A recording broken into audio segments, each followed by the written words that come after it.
But our first speaker is going to be Dr. Joe Lavallee, and Joe is my colleague and my friend from even before I was a teacher at Ming, Chuan. And he's speaking right now in his capacity as Associate Professor in the International College at Ming Chuan University. So let's welcome Joe. Thank you. Okay, I'll jump right in. We're trying to get back onto our time track here, so I'll dive right in. All right, Centaurs and Cyborgs. The title comes from one of the studies that we're going to be looking at that sort of gets to the point of what the future job market may look like for our students. So basically, my talk is going to be about that job market. Now, Scott, the spirit of today's meeting was supposed to be as a continuation of what we did in May. So in that spirit, I showed this in May. You know, ChatGPT had been out for about 6 months at that time. Already Microsoft was talking about we're going to put it in Copilot. They have now done that. Google, to me, they're still fumbling a little bit, but they're getting it integrated into their products as well. So this stuff is coming. It's becoming more and more widely available, to no one's surprise. And I showed this slide in May. And so that would have been that they were freshmen last year. And I just made this. It's not a difficult prediction to make, right? The job market's going to look a lot different. What's it going to look like? And are we preparing them for it? I hold to that. So they will be graduating, what, in like 2026, 3 years from now. I think in 2026, for sure, AI will have seeped out and the job market's going to be looking different. So I'm going to try to talk about that today. I'll review a little bit of the research on job skills and changes to the labor market and with the implications for what should we do. All right. Now, I'm working from a very, very simple premise. In a capitalist society, anytime that new technology is cheaper, better, safer, faster than existing technology, there's going to be an ongoing tendency in the aggregate for the technology to displace human labor. And I want to emphasize now, it doesn't necessarily mean these jobs will disappear. Some jobs will disappear, some jobs will change. Some of the tasks will go to AI, some will stay with people. And I want to start with worker productivity experiments that have tried to look into this a little bit. And I showed this slide. These are not new. They're all 2023. They're all generative AI influenced. But I showed this slide actually already in May. And we already knew that every time they tried in a particular area, so software, office workers, economists, call center operators, what do you know, AI is more productive. Okay. So there already we're seeing cheaper, better, safer, faster. All right, I want to go into, I thought this was a really excellent experiment that brings us kind of to the heart of what I want to talk about today. So I'm going to spend more time on this particular experiment. It is a Harvard Business School working paper, and it's talking about AI on the so-called jagged frontier. Now, I should explain, the slide is not easy to read at first, but once you understand it, this is the essence of what we're talking about with AI. So the dotted line, all tasks on this dotted line are pretty much the same level of difficulty for us. This is one of those weird graphs that economists make that you have to bend your mind around. But they're all basically the same level of difficulty for us. So we are surprised when we see AI, and AI can excel at some of them, do much better, superhuman performance, but it seems to fail at other ones. And it's a surprise intuitively to us because for us it looks, pretty much the same level. So that leads to what these guys are calling the jagged frontier. And you'll see in this experiment, they're going to do one task inside the frontier. AI can do it no problem. And they're going to do one task that AI botches. Okay. Now, I was really impressed with this experiment. They did the whole pre-registering their hypotheses thing so that they can't, fudge the results if the results come in differently. They designed this with Boston Consulting Group, which has like 780 or, I'm sorry, more than that, has quite a large number of consultants all around the world in business consulting. And they design the tasks so that they closely matched what Boston Consulting does in their everyday operations. And now I think everybody, you can pretty quickly see what Boston Consulting is doing. They want to integrate AI, and they're using this as an opportunity. Okay, how do we do this? So they're working with Harvard. The participants were BCG consultants. I don't think I saw an exact number, but they said that a lot of them, I think the majority of them are PhD level. So we're not talking about call center jobs here. We're talking about PhD level consultants. And finally, they were incentivized. They got internal rewards and internal things on their CV for good performance on these AI accompanied tasks. They did 2 experiments. Experiment 1, AI can do it no problem. AI can do everything involved. Experiment 2, not so much. If you just use AI, you will get the wrong answer. Okay, so experiment 1 in their language, you'll see this frontier, frontier, frontier a lot. In their language, experiment 1 is inside the frontier. That means ChatGPT can do it. Experiment 2 is beyond current technological capabilities with AI, so it's outside the frontier. Okay, here's experiment 1. They had 385 of these folks take a survey about gender and some personality traits, and they used that to randomly stratify them into the 3 different experimental conditions. And this is the more important part here. So they're going to be developing new product ideas. They did a pre-experiment task, control task, no AI for anybody, and they're just trying to figure out what is the ability level of this consultant. They're trying to get a measure. How well does this consultant do no AI? After they finish the pre-experiment task, they go to the experimental task, and they have 3 groups.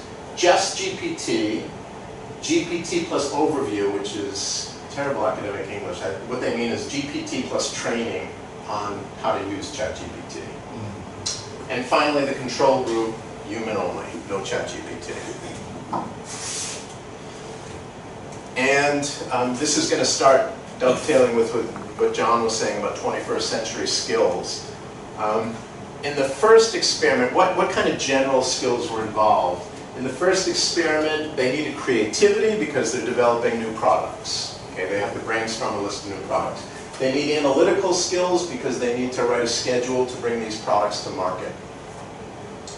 They need writing because they're explaining what they did in a big email or a memo.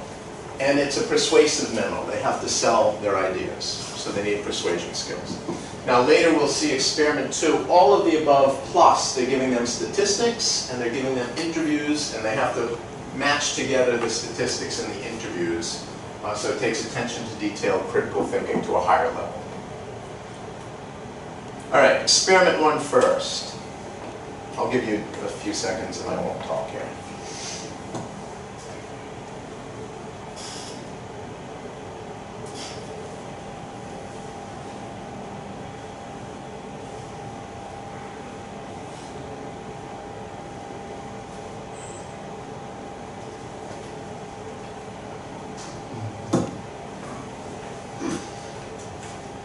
Okay, so I'll just go through it one by one. So basically the bottom line, or the most important finding, nearly a 50% increase in quality when you're using the AI. Okay.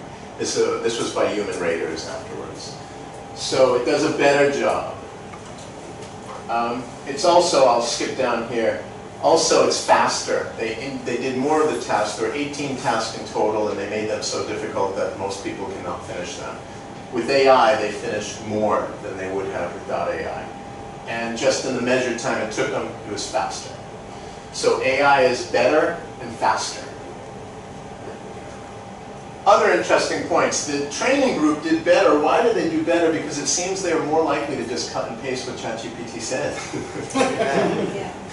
Which is what we tell our students, no, don't do that. But they did that, and they got better results somehow. Higher retainment levels. Now we've seen this a few times before. I think somebody earlier mentioned it today. Who benefits more? It's the people with lower skills. So it's kind of an equalizer in the job market. And finally, there's one interesting point for people who want to hold out some hope for humans are still important. You lose idea diversity. You get more homogeneity with the ChatGPT, only people who copy the ChatGPT. So I think this slide says it all in terms of quality. The blue is the human, the green and the red, that's AI. And I think that tells the whole story. That tells a big part of the story. So AI is, for these tasks, AI is just better. And we know what that's going to mean in a market society. It's cheaper, better, safer, faster than these jobs. Humans are not going to be holding them for much longer. Maybe 2 years, maybe 5 years, maybe 10 years, but they're going to disappear. AI is equalizer, so they had the pre-task, human only, as a measurement. They can say what is their ability level. Then they tested them again, and you can see the bottom half of the participants in the bottom half of the ability scale, they had a 43% increase in their performance versus only a 17%. So this idea again of AI as a great equalizer seems to be coming through here. It brings people, it's kind of homogenizing, which I don't know what that means. Maybe the people who are getting the higher salaries for being prime workers, maybe they're in trouble now. Maybe those salaries are going to be in trouble. This is the homogeneity one. They did a similarity score. You can see the blue is human only, and you can see the blue curve is just wider. So what does it show? It shows that their results are overall less similar. So in other words, they have more ideas. Even if the ideas are not good, humans still generate more ideas. And I think that's not trivial. Like, we still do want diversity in ideas, so we have more to choose from. Right? AI is just converging on this narrower set of ideas, which I think is not what we want. All right, so that was experiment one, and the clear winner in experiment one, AI is the big winner. So what does that mean? Any of these tasks, they're going to be automated. Experiment two, same kind of pre-survey, same kind of setup. Just a different kind of problem. So this problem was a little more involved, and they had to ask to solve a business problem. This time they had a bunch of data, but they also had some statistical data, and they had some interview data. Now here's the key point. No, I didn't put in the next one. The key point is that you have to read the statistics and the interview. You have to read the interview, then you go back and you interpret the statistics in a different way. If you're not a careful reader of the interview, you will get the statistics wrong. You will misinterpret the statistics. So, and obviously they made sure beforehand, if you give it to ChatGPT, ChatGPT does not do it. It doesn't get that point. It's a little bit above its ability level. So who can do it? It's got to be humans. Results, experiment two. I'll be quiet and let you just read the results to start.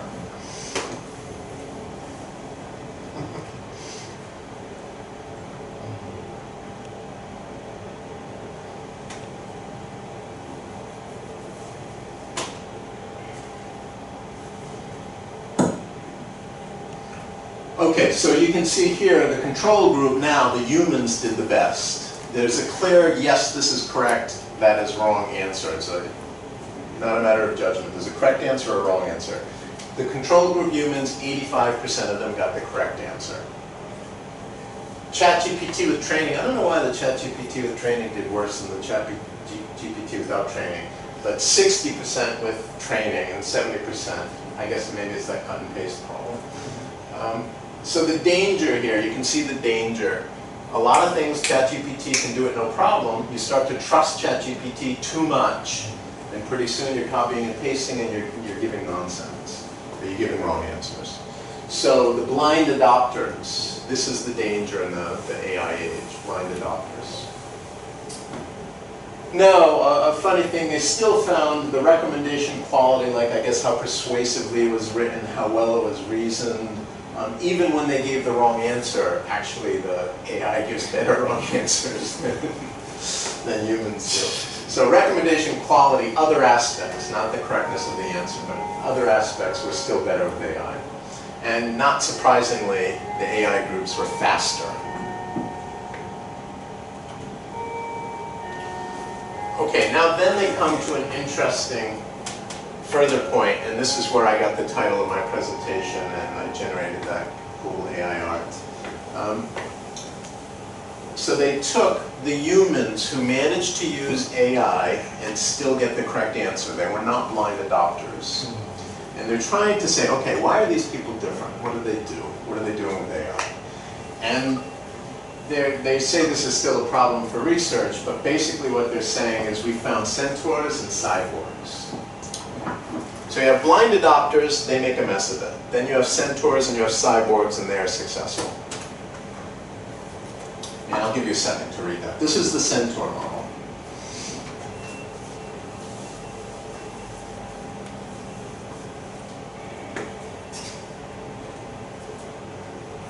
So I mean, I guess the metaphor is that the centaur, if you need the human to shoot the arrow, but you need the horse legs to run, divides the labor up. So AI does this, I'll do that. AI does this, I'll do that. Versus the cyborg.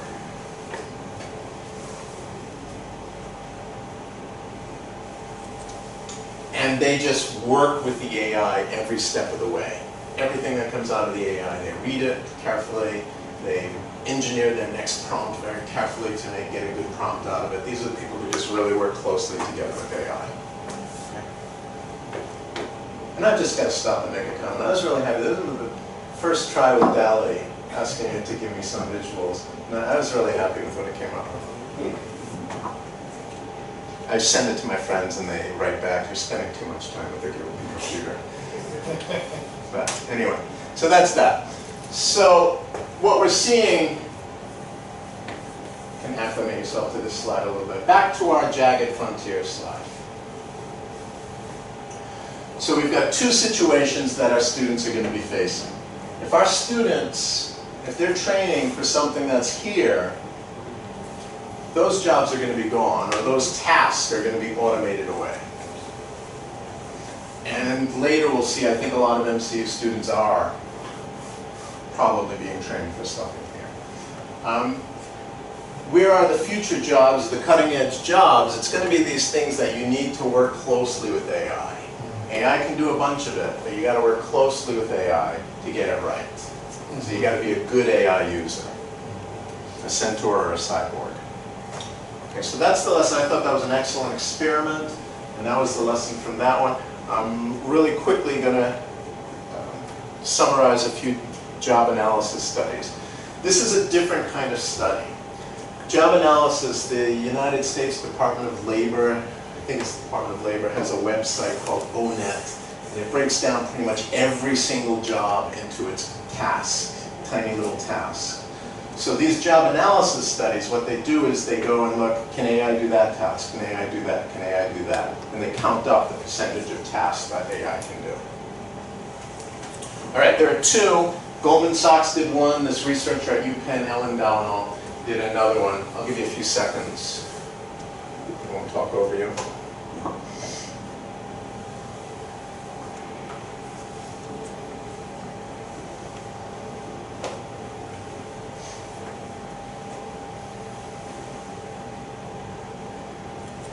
Okay, so the basic idea, they both kind of use similar frameworks. If more than 50% of the tasks on ONET are exposed to AI, then those jobs are probably gone. And you get two different estimates, somewhere between 70 and 20%. So let's say about 10, 12, 13% of jobs. 5 years from now, probably gone. However, and then you have 20 to 30%. I guess like nurses, a lot of teaching jobs where it's just very physical or very emotional or both.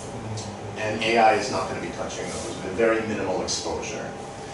Finally, you get where I think a lot of our students end up is going to be in this middle zone. So 60% of jobs, they're going to be augmented.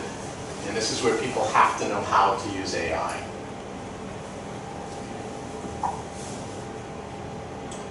This is another study, Forrester's research.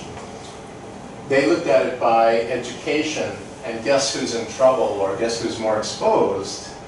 It's the people who traditionally have been safer. Usually you get more education to get away from technology taking your job away.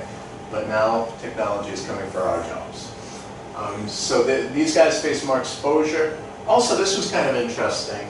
The highest income earners, they're saying, are less exposed because by the time they make it to a certain level, there's a lot of judgment, leadership skills, managerial skills, a lot of human stuff is back in the loop. But the middle income people, they're the ones, they're still doing a lot of routine work, and that stuff's just disappearing. So they're the highest exposure level. And they gave some examples. All three studies gave examples of what do they mean. I'm not going to talk about every one, you can just take a quick look. So augmented means working together with AI. Poets, this is John's stuff. Poets and lyricists. I don't see playwrights. Playwrights. Happy to see creative writers. Yeah, there you go. Creative writers right next to computer programmers. It's funny list. Okay, so you can see proofreaders. I do editing sometimes on the side, and nobody's called recently for editing until Scott's friend recently did. Those jobs are in trouble. Administrative jobs are in trouble. This is Goldman Sachs. It's kind of a similar kind of list.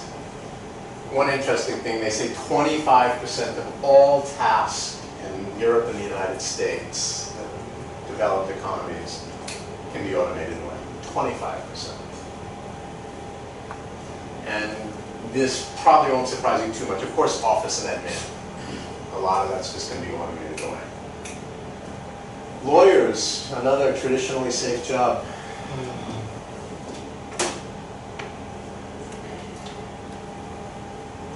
Okay. Now this is a scary slide. All right, so the first part, it's just another estimate, and they're saying, well, Goldman Sachs says 25%, but our study says roughly 15% of all worker tasks can be automated away. But, and this is the scary part, Jason, when he responded to my PowerPoint, just point out to you, you better emphasize that, that's a big point. Now, what we're doing, Jason's GPT, with Gene's example of the company is building stuff on top of AI, right? Adding a layer on top of it. And if you can do that well, they're taking a guess that roughly half of tasks can be automated away. And if that comes, if that's true, then there's real disruption ahead of us. And it may not be as smooth as we would like it to be, because that's, now you're really talking about a lot of tasks. And again, they did the same thing. So which jobs is it? This comes back to the John's 21st century jobs.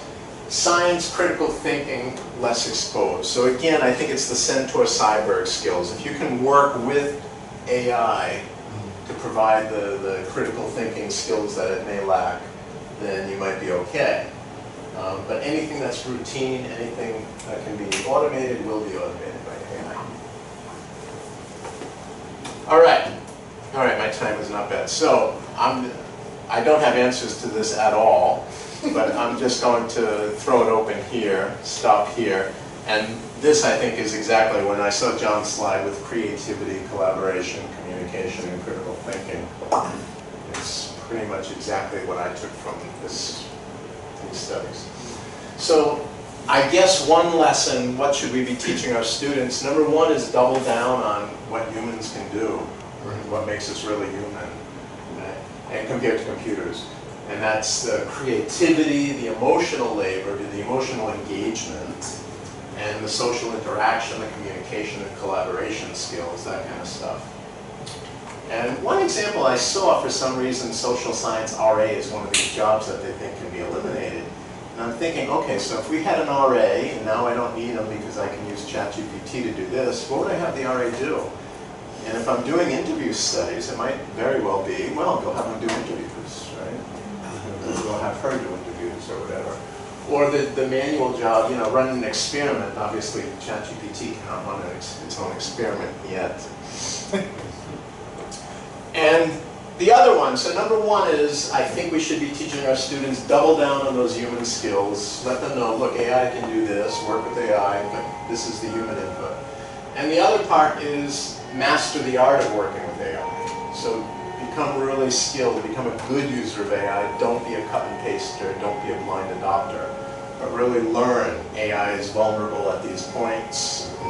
This is when you really have to check its work and so forth on it. Okay. So those are my conclusions, and I'll leave it there. Thank you for your attention, and I hope we can come back maybe at the discussion section. We can talk about some of these points. Thank you.